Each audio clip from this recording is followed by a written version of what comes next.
Hello, everybody, and welcome back to another episode in our TNA series here in TEW 2020. I, of course, am CR Daredevil, bringing you all of the live action as we are on the road to Slammiversary 2014, and we have a hell of a show here tonight on Impact, including the big tag team number one contendership match for Slammiversary. All we know about it is that the Motor City Machine Guns, that is, are in that matchup.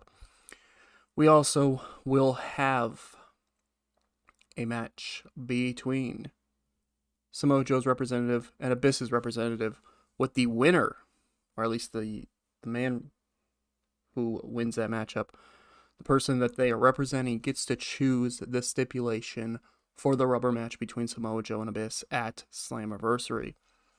And we also have Jay Lethal's open challenge. We'll have to see who answers that tonight, as well as so much more. 3,338 people in attendance at the Roberts Center in Massachusetts. Season opening segment where the TNA World Heavyweight Champion Magnus and his wife Mickie James is in the ring. They said that last week they were put against the wall by the authority figure here, CR Daredevil. And they did what was asked of them. Mickie James went out and defeated Evie one-on-one, and Magnus, without any help from anyone else, defeated his opponent to retain the TNA World Heavyweight Championship. They say that just like that, they prove that they deserve to be on top of the mountain here in TNA, but obviously, CR Daredevil and everybody else in the back that isn't Dixie Carter is going to continuously try to screw them out of being the true king and queen here in TNA like they deserve to be. This brings out AJ Styles. And Styles says that Magnus did retain his championship last week. He'll give him that. But no offense to Hernandez. Hernandez is not a former TNA World Heavyweight Champion like AJ Styles is. So Magnus can continue to sit here and blab about being a great champion, but until he beats somebody who is one of the greatest champions in TNA history, he won't believe it for a second. This brings out Madison Rayne as well. And Madison Rayne says that she hasn't really responded too much to this, but she has been hearing Mickie James running her mouth, and she wants to put a stop to it. She says that she may not be as highly respected as Mickie, but she has been the queen of the Knockouts division. She is a multi-time Knockouts champion, and just like AJ, she's considered one of the greatest champions of that division. So if Magnus and Mickie have a problem, well, she doesn't speak for AJ, but maybe they'll have to take care of that problem. And this brings out yours truly. And I come out with a mic and I say, look, hold on, guys, hold on. You guys don't make the matches around here. I do. But I love your idea. I do love your idea. So here is what I'm going to pitch. Next week's main event here on Impact. Tag team matchup. Magnus and Mickie James versus AJ Styles and Madison Rayne. Crowd goes crazy. Styles and Rayne seem to agree with it. Magnus gets back on the mic and says, I don't think so.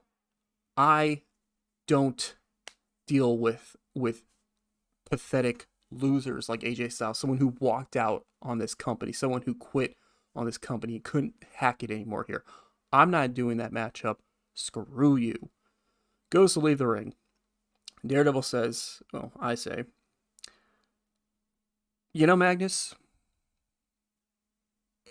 you can talk the big game all you want, but here's what's going to happen. That tag team match is going to happen next week in that main event. You and your wife, Mickie James, taking on AJ Styles and Madison Rayne.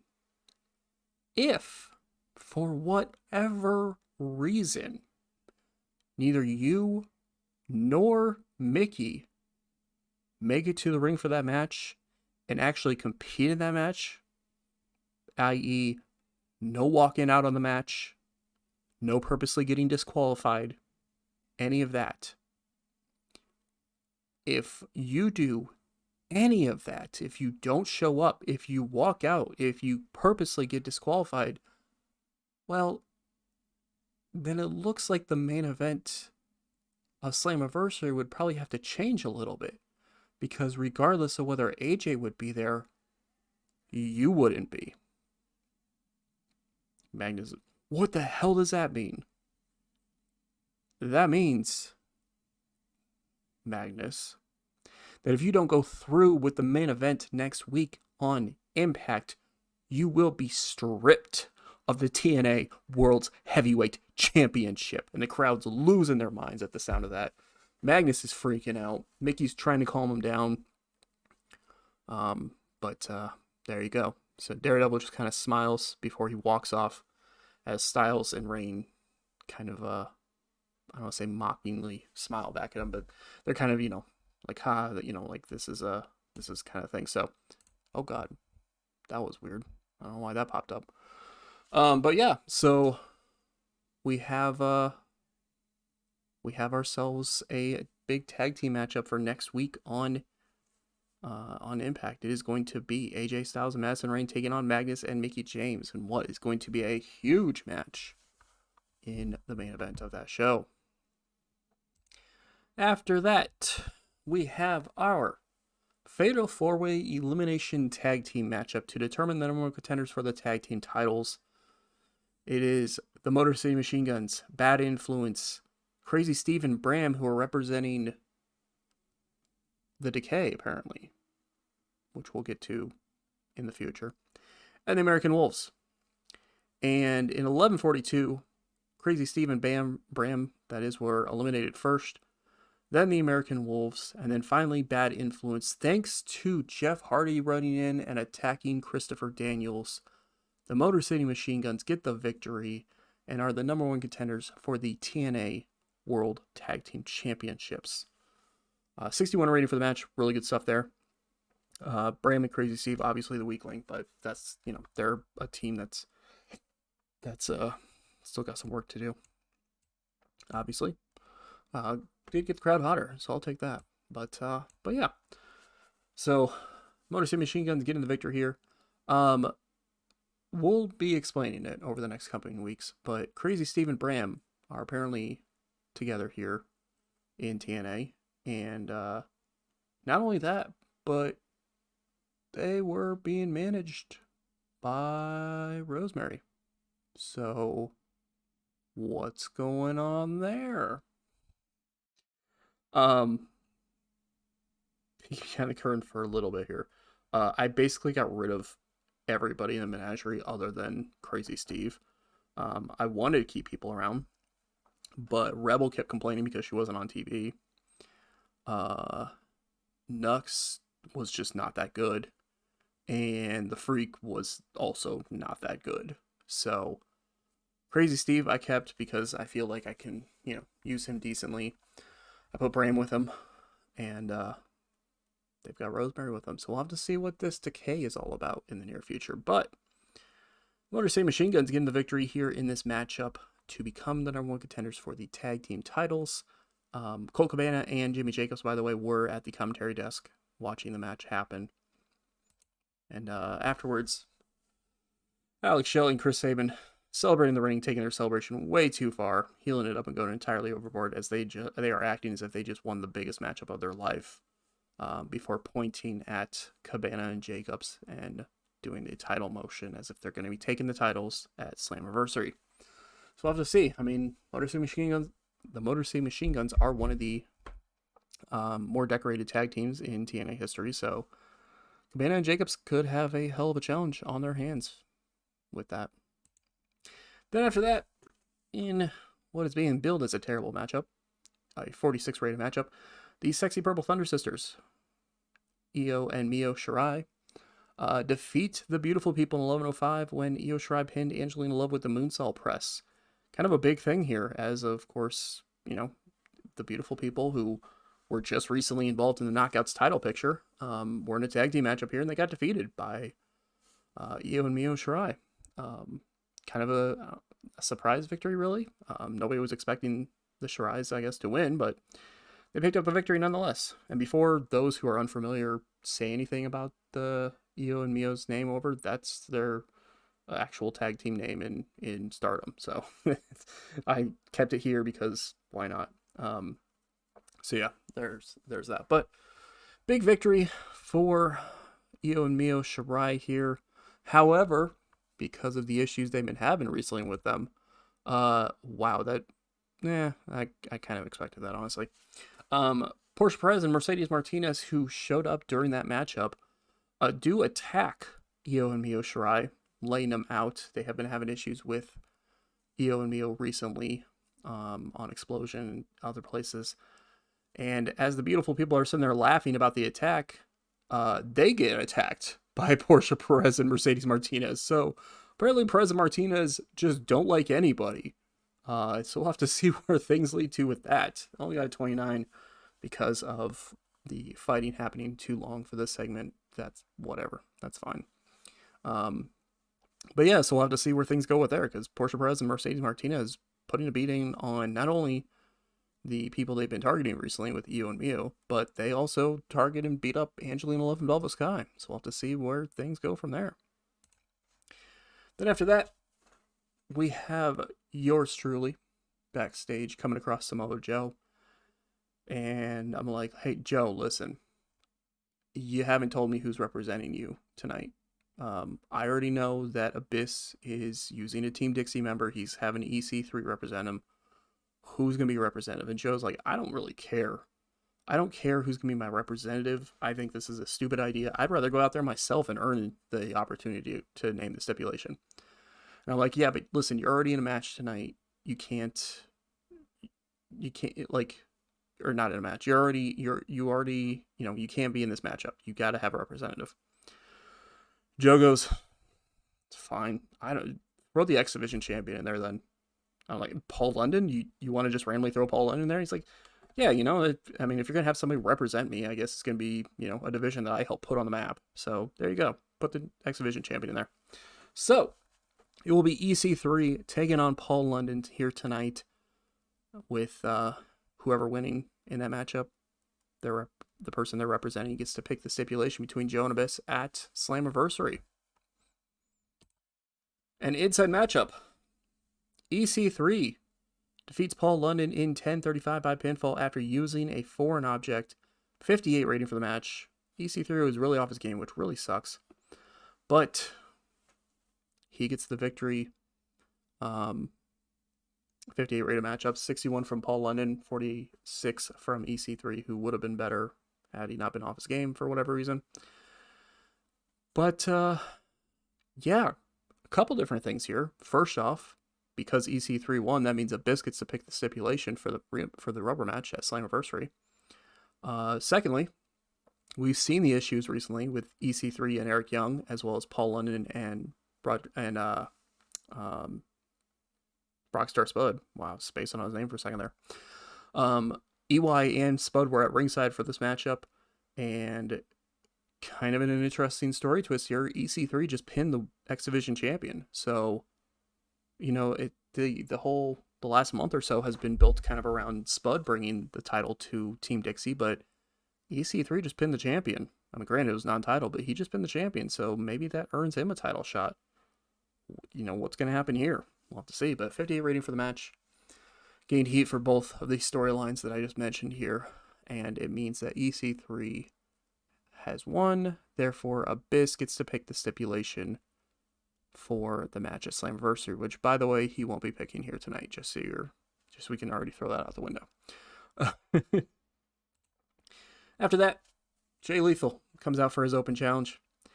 Says that he is demanding a megastar to come to this ring right now so that he can defeat him and prove that Jay Lethal is the true top tier athlete and top tier superstar in professional wrestling today. And then somebody's music hits who is definitely not in a good mood after what's happened in the past, technically half hour of this show. As the music of Samoa Joe hits, and Jay Lethal is freaking out as Samoa Joe comes charging to the ring. He's not happy about the fact that his representative lost. He can't be happy about the fact that he had to pick somebody to represent him in that matchup. He's losing his mind, or he's definitely pissed. He's not happy about anything right now. And he goes out there and gets Jay Lethal to submit to the Coquina Clutch in the 12-minute matchup. 72 rating. Really good match there. Samoa Joe with a 69, Jay Lethal with a 57, and he's getting better at his gimmick, so that's always a good thing. But Samoa Joe gets the victory here. Lethal, technically Lethal suffers his first, actual pinfall or submission loss here in TNA, because he's lost pretty much all of his matches so far, but they've all either been him being counted out or him having his opponent escape the cage, like it was at Lockdown when he had the shot at the X Division title. So he's it's kind of one of the few times that he's actually been pinned or submitted here in TNA, but he can't get the job done against Samoa Joe. Then we have Austin Aries with a promo, not hyping up a match against Bobby Roode. He actually is competing in the main event, but it's not against Bobby Roode. 66 rating here as Austin Aries says that he doesn't care how much Beer Money tried to manipulate him and tried to convince him to change his ways and all that. He's not going to listen to Beer Money. He's going to keep doing things the way he wants to do them. And the greatest man in professional wrestling will continue to be a star here in TNA. Then after that, Abyss, not wanting to be shown up by Samoa Joe, having a matchup here, drags Chris Hero, who he's been beating up backstage, out to the ring, throws him in, and has what is essentially an 8-minute matchup here. I say essentially because for a good part of it, he's just kind of mocking Joe and, mocking Joe in the way that Abyss would anyway. And just kind of really destroying Hero. Hero gets a little bit of offense in, but it's basically a one-sided matchup. 69 rating for the match, 68 from Abyss, 44 from Chris Hero, who seemed off his game. So this is Abyss's way of saying, I don't care if you just defeated Jay Lethal, I'm going to defeat Chris Hero. I still have the one-upsmanship, essentially, is what he's saying here. So then after that, Samoa Joe comes out, and the two are brawling all over the goddamn place. As clearly, whatever stipulation happens at Slammiversary, it's going to have to be something that's really going to put a definitive end to this feud, because these two men just cannot seem to stay away from each other at this point. They are brawling with each other consistently, and we will have to see if something can stop happening between the two of them, really. Then after that, we have a promo from Shelton Benjamin. He is the opponent of Austin Aries. Main event will be Austin Aries and Shelton Benjamin one-on-one, so that should be a really good matchup. But Shelton Benjamin cuts the promo saying that he is truly one of wrestling's greatest, a gold standard, if you will, kind of making a reference to that old nickname in the past, and says that here tonight, people are already considering him the underdog against Austin Aries, but he's going to go out there and prove everyone wrong when he goes out and defeats Austin Aries, to the surprise of everyone watching. Spoiler alert, he does not defeat Austin Aries, as Austin Aries in 1309 defeats Shelton Benjamin by pinfall at 450 splash. 74 rating for the match. Really good rating there. Aries with a 70, Benjamin with a 59. So really good matchup there. That goes 13 minutes. Sees Aries getting the victory. And after the match, Austin Aries is celebrating when he gets attacked by Beer Money and beaten down. And of course, because Aries doesn't really have anybody watching his back anymore because of AJ Styles moving on to the world title picture, he's kind of left all by himself. So we'll have to see what happens here. But Beer Money end the show standing tall over Austin Aries, who's laid out on the canvas. Stop telling me that. 70 rating for the show. Increased viral popularity in 9 regions. Growth restrictions.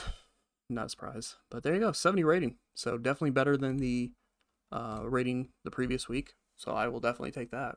Can't complain about that in the slightest. As, yeah, there you go. An episode of Impact in the books. Next week's show already going to be huge. Is not only will we have the reveal of the stipulation by Abyss, but we will also have that big time main event, as it will be AJ Styles and the TNA Knockouts champion Madison Rayne teaming up to take on Mickie James and the TNA World Heavyweight Champion Magnus. So that's going to be a huge matchup for sure. Rating for the week, as usual, blowing out the competition when it comes to viewership. And this week, blowing out the competition when it comes to show ratings, which is what I'm probably going to be focusing more on, because as you can see, NXT and Ring of Honor don't really quite have the viewers that TNA does, but going to be focusing on show rating just like I am with the AEW series. And this week, Impact has a better rated show than NXT and Ring of Honor. NXT was main evented by Nick Dinsmore and Hideo Itami defeating Adam Rose and Joey Mercury. Also featured Paige retaining the NXT Women's title. And then Ring of Honor had Scott Steiner and Elijah Burke defeat Matt Hardy and Matt Taven. What a weird match. But sure, why not? Also, can we say that Alex Shelley pulled off a Rick Rude, because Alex Shelley competed in the opening contest of Ring of Honor on the same night that he competed in the opening contest on Impact. Alex Shelley just pulled off a Rick Rude. Obviously, this is because Ring of Honor did a taping, so that would be why. But still, it's just kind of funny. It's like, oh, they did that. That's kind of funny. But so there you go. Another successful episode of Impact, as we are on the road to Slammiversary to see where things go from there in our company. We'll have to see as time goes on what all becomes finalized for the show, because technically, as of right now, so Magnus and Mickie James won last week, which, I mean, Mickey's match kind of affected the idea of getting a Knockouts title match, but it didn't officially affect it yet. AJ, of course, has been apparently promised a title shot, but Daredevil hasn't actually come out and said that it's for Slammiversary. So as of right now, the only confirmed matches we have for Slammiversary is Samoa Joe and Abyss, with a stipulation to be announced next week on Impact in the rubber match between the two men, and then of course the TNA World Tag Team title match between Cole Cabana and Jimmy Jacobs and the Motor City Machine Guns. So we'll have to see what else gets added to that card as we go on from there. But thank you all for watching. Definitely appreciate all the support for the series and for the channel, as we are, I believe, one sub away, that is, on YouTube from 250 subs, which is just absolutely insane. So keep, if you're watching this and you're not subbed to the channel, totally sub to the channel. TNA series is not the only series I do. I do other stuff on the channel as well, that you can definitely check out and enjoy for sure. So thank you all for watching. Definitely appreciate it, and we will catch you all in a future video.